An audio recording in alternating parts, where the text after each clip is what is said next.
Hi, welcome back. Today let's learn how a rock breaker actually works. Rock breakers are used in construction equipment for blasting the bigger rocks into small manageable sizes. Like for transporting the rock pieces, it need to be made into small manageable size so that it can be carried on a truck. So what we do use is rock breaker. This is a rock breaker over here. It's installed on a construction equipment so that the rock can be broken into small manageable pieces.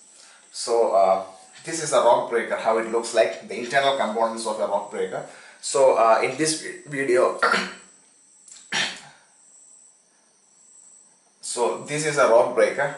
The internal components of the rock breaker are also marked over here. So in this video we'll be learning about how a rock breaker actually works. I mean the working principle of a rock breaker, the basic working principle. So before that, let's identify the components. So here the casing of the rock breaker, that's called as a cylinder. So it has a casing, and we have a through bolt because it is like in 3 sections. So for joining them, we have a through bolt over here on the top, 2 of it. Then we have a head cap here. This portion will be filled with nitrogen gas, which will be at a pressure of nearly 14 bar to 18 bar over here. 14 to 18 bar pressure, that's a nitrogen gas over here. Then we have the piston over here. So this is the piston, and this is a chisel pin which will be supporting the chisel so that it can move in this this section.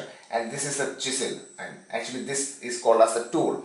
This will be the part which will be engaging with the rock. So this is our rock piece over here. So chisel will be engaging with the rock. Now let's see how a rock breaker exactly works. So what happens is that the operator of the construction equipment will be keeping the rock breaker on the rock. When it is elevated up like this, that means when the tool is not touching the rock, the braking application is not happening.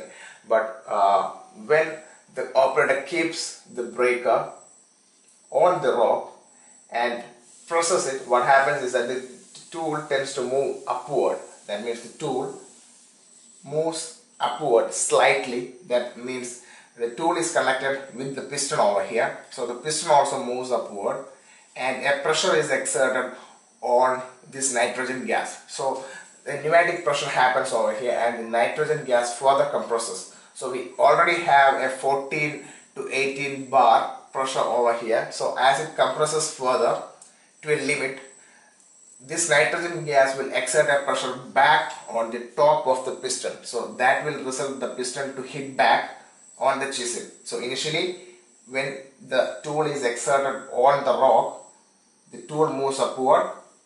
Simultaneously, the piston moves upward, and a pressure is generated over here.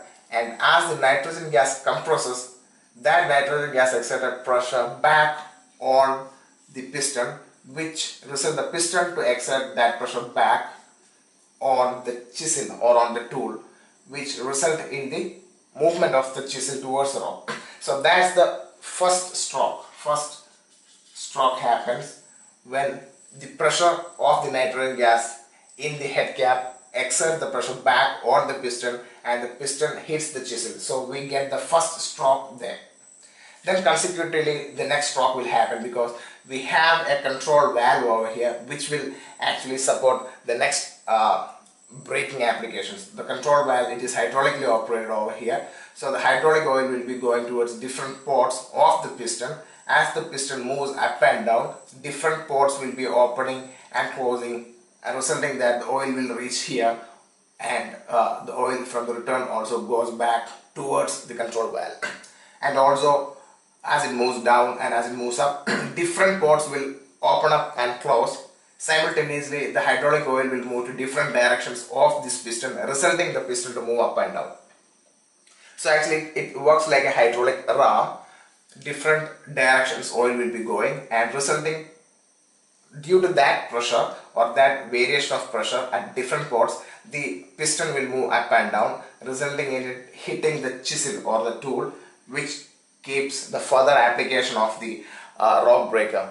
And when this tool is lifted up, simply we lift up the tool, the braking stops over there because the tool will not have any load. The braking application will be stopped. So that's basically how a rock breaker works.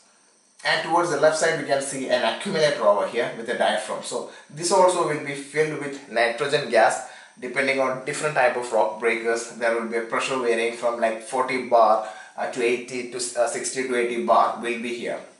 40 bar varying from 40 to 70 bar will be here. It is to avoid the hydraulic vibrations inside the breaker, because when the oil is moving to different directions and moving up and down, what happens is that there is a chance for vibrations inside the hydraulic unit.